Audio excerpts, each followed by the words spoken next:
네, 안녕하세요. 미국 주식 멘탈 케어하기 멘탈이 전부다입니다. 네, 오늘 바이든 대통령이 고소득자의 캐피탈 게인 텍스를 현행 2배 가까이 올릴 수 있다는 뉴스가 나오면서 시장이 엄청나게 출렁였죠. 이번 영상에서는 여기에 대해 조금 더 자세히 알아보도록 하겠습니다. 우선 캐피탈 게인스 텍스 자본이득세란 것은 국내 실정에는 양도소득세에 가까운 세금이라고 볼 수 있겠죠. 어쨌든 이 자본이득세는 개인과 기업이 투자를 할 때 발생하는 자본소득에 대한 세금입니다. 자본을 매도할 때 매수 시점 대비 수익이 있는 경우에 한해서 매겨지는 세금이고요. 매도되지 않은 미실현 자본이득에는 적용되지 않습니다. 그러니까 수익이 아무리 높아도 팔지 않으면 세금이 없는 거예요. 대상으로는 거의 모든 자본이 해당됩니다. 주식, 부동산은 말할 것도 없고 그 외 예술품이나 비트코인 같은 기타 자산에도 다 포함이 됩니다. 이게 현재 1년 미만의 단기 투자에 대한 소득은 급여와 똑같은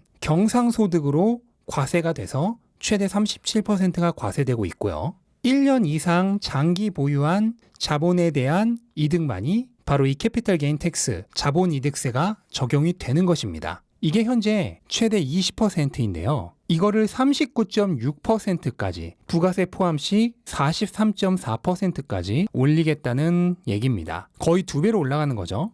기존의 장기 투자자의 세율을 보시면 최대 세율은 20% 정도고 소득 구간은 최대 약 50만 달러 정도입니다. 근데 여기에 추가적으로 연소득 100만 달러 이상의 부유층에 대한 세율이 하나 더 생기는 거라고 보시면 돼요. 참고로 미국의 현재 자본이득 세율은 OECD 국가 중에서는 중간 정도에 속하는 세율입니다. 유럽의 경우에는 30%가 넘는 나라들도 굉장히 많습니다. 프랑스는 최대 34%나 되지만 그럼에도 유럽에서 투자 자금이 가장 많은 나라 중에 하나입니다. 북유럽 국가의 경우에도 대부분 다 30%가 넘어요. 조금 낮은 국가 정도 돼야 현재 미국과 비슷한 수준입니다. 그러니까 미국의 경제 규모를 생각해 봤을 때 지금 세율이 그렇게 높은 거는 아닌 것도 사실입니다. 네, 참고로 한국의 경우에는 현재 대주주가 아닌 일반 투자자의 경우에는 국내 주식에 대해서는 양도소득세가 없죠. 하지만 2023년경부터는 일반 투자자도 본인의 양도소득 금액에 따라 20%의 양도소득세가 부과될 가능성이 큽니다. 만약 양도소득 금액이 3억 원을 초과한다면 25%까지 부과될 예정입니다. 그리고 여기에 추가적으로 10%의 부가세가 붙는 건 덤이죠. 네, 그리고 이 자본소득 세율, 양도소득 세율이 급여에 매겨지는 세율, 임금소득 세율보다도 더 낮은데요. 상식적으로 생각을 하면 열심히 일해서 돈을 버는 급여에 매겨지는 세율이 더 낮아야 되고 사람들이 흔히 불로소득이라고 얘기하는 자본소득에 대한 세율이 더 높아야 할 텐데 거의 대부분의 나라에서 자본소득에 대한 세율이 더 낮습니다. 이거는 왜 그럴까요? 이유는 간단한데요. 급여는 리스크 없이 확실하게 받을 수 있는 소득이고 자본소득은 언제든 투자 자금을 모두 잃을 수 있는 리스크가 있는 소득입니다. 만약 이렇게 리스크가 있는 자본소득에 더 높은 세율을 부과한다면 아무도 부동산에 투자하지 않으려고 할 겁니다. 그러면 당연히 아무도 집을 지으려고 하지 않겠죠. 또 아무도 주식에 투자하지 않을 겁니다. 그럼 아무도 기업에 투자하려고 하지 않겠죠. 이렇게 아무도 투자를 하지 않게 되면 시장으로 돈이 흘러들어오지 않게 되고 경기는 급속하게 냉각되겠죠. 바로 그런 이유 때문에 리스크를 져야 하는 자본소득의 급여소득보다 더 낮은 세율을 매기고 있는 겁니다.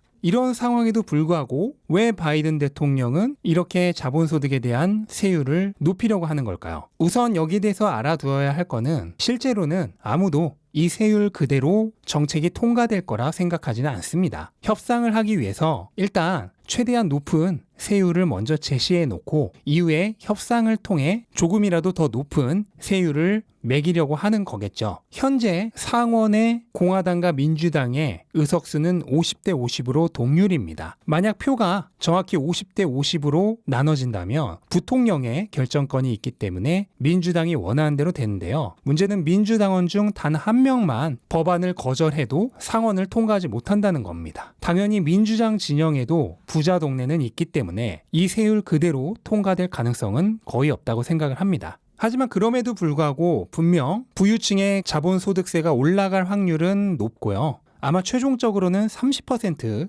내외 정도에서 협상 후 세율이 매겨지지 않을까 하고 시장은 예상을 하고 있습니다. 그러면 왜 이렇게 자본소득세율을 올리려고 할까요? 이유야 참 쉽죠. 작년 한 해 코로나에 대한 부양책으로 엄청나게 많은 달러가 풀렸습니다. 그리고 이렇게 뿌린 돈은 대부분 자본시장으로 흘러들어갔고 주식시장이 엄청나게 상승을 했죠. 하지만 이대로 계속 달러를 뿌려댈 수는 없겠죠. 어느 정도는 자본시장으로 흘러간 돈을 재흡수해야 할 필요가 있는 겁니다. 그리고 현재 계획 중인 인프라 지원 계획을 위한 세금 확보를 위해서도 세금을 올릴 필요가 있죠. 하지만 꼭 알아두어야 할 게 있습니다. 세금을 많이 걷는 거 결코 부의 재분배를 의미하지 않습니다. 미국의 세금 수입은 매년 올라왔습니다. 10년간 단 1년도 빠지지 않고 매년 올랐어요. 하지만 부의 격차는 가면 갈수록 더 벌어지고 있죠. 이거는 백인과 흑인 간의 부의 격차를 표시해주는 표긴 한데 사실 고소득층과 저소득층의 차이라고 봐도 무방합니다. 세금은 매년 더 많이 걷었지만 부의 격차는 계속 더 벌어지고 있다는 거예요. 전혀 부의 재분배가 이루어지고 있지 않습니다. 세금을 더 걷는 거 정권이 자신들의 권력을 유지하기 위해 돈을 더 뿌리기 위한 총알을 확보하기 위한 것입니다. 하지만 그렇게 돈을 뿌려봐야 대부분 엉뚱한 데 쓰이고 그 돈은 다시 자본시장으로 흘러들어갑니다. 그리고 빈부격차는 더 벌어집니다. 결국 악순환이죠. 정부가 돈 복사기를 혼자 독점하고 마음껏 돈 뿌릴 권리가 있는 상황에서 이런 상황은 절대로 좋아지지 않습니다. 마약 환자에게 주사기를 들려주고 마약 끊으라고 하는 소리와 같습니다. 절대로 끊을 수 없어요. 그렇기 때문에 궁여지책으로 자본시장으로 흘러들어간 돈을 어느 정도 재흡수하기 위해 이런 자본이득 세율 상향과 같은 정책을 하려는 것이죠. 그렇다고 많은 국민에게 적용되는 더 낮은 소득 구간에서의 세금 상승은 쉽지가 않습니다. 왜냐하면 그렇게 되면 당장 표를 잃으니까요. 결론적으로 이 법안은 그대로 통과되지는 않을 겁니다. 또한 통과된다 하더라도 100만 달러 이상의 부유층에게만 해당되는 것이기 때문에 그 영향도 그렇게 크지는 않을 겁니다. 그리고 결정적으로 우리는 이 법안이 최종적으로 몇 퍼센트의 세율로 통과될지 또 그에 따른 시장의 반응이 어떻게 될지 전혀 예측할 수 없다는 겁니다. 24%로 통과되면 시장이 어떻게 되고 26%로 통과되면 시장이 어떻게 되고 28%로 통과되면 시장이 어떻게 될지 이런 거 예측할 수 있는 사람은 아무도 없어요. 그러니까 기본적으로 경거망동하지 않는 게 중요합니다. 정불안하다면 일단 현재 포지션을 그대로 유지하는 게 대부분 큰 문제가 발생하지 않습니다. 시장을 예측해서 섣불리 움직이는 것은 대부분 좋지 않은 결과를 초래합니다. 네, 오늘 영상은 이것으로 마치겠습니다. 영상 도움되셨다면 구독과 좋아요 부탁드리고 오늘도 좋은 하루 되시기 바랍니다. 감사합니다.